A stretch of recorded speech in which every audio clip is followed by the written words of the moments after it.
안녕하세요. 김진호 목사입니다. 2020년 5월 29일 오늘 금요일인데요. 큐티 본문이 하박국 2장 2절부터 11절까지 말씀입니다.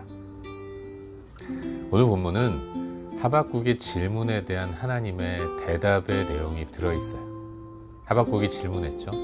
어떻게 악한 바벨론이 당신의 백성, 선민된 이스라엘을 압제하고 공격할 수 있습니까?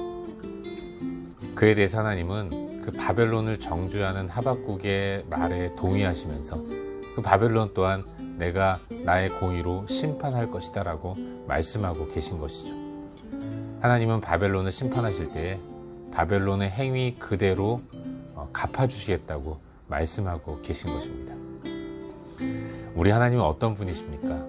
하나님은 공의의 하나님이에요. 하나님의 공의 앞에서 죄를 범한 죄인은 결코 살아남을 수 없는 것입니다. 악한 여호야김은 하나님의 공의에 의해서 심판을 받는 거예요.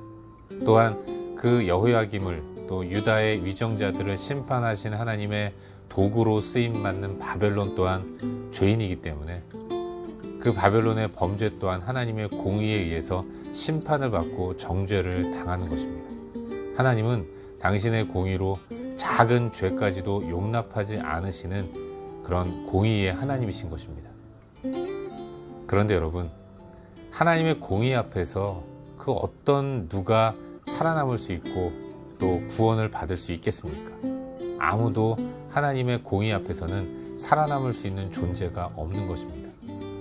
그런데 우리가 하나님 은혜로 구원을 받았고 하나님의 자녀가 되었습니다. 이것이 얼마나 놀라운 은혜입니까? 누구는 이렇게 얘기합니다. 하나님이 공의로우신 분이라면 어떻게 누구는 택하시고 누구는 유기할 수 있는가? 그런 하나님이 과연 공평하시고 정의로운 분이신가라고 이야기하는 사람들이 있어요. 그러나 여러분, 그것처럼 어리석은 질문이 없는 것입니다.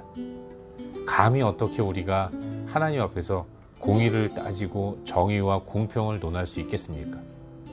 하나님의 그 공의 앞에서는 그 누구도 우리조차도 구원을 받을 수 없는 거예요. 그런데 우리가 하나님 은혜 가운데 구원을 받았다면 우리가 해야 할 일은 구원하신 하나님께 감사하면서 하나님께 영광을 올려드리고 또 나를 구원하신 그 은혜에 감사하는 마음으로 하나님이 기뻐하시는 일을 하나하나 해나가는 것 밖에는 없는 것입니다.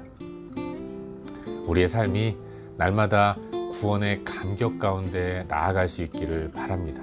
그리고 구원의 감격 가운데서 나를 구원하신 하나님이 원하시는 일이 무엇인가를 생각하는 가운데 그 일을 하나씩 해나가는 그렇게 복된 삶이 될 수 있기를 바랍니다.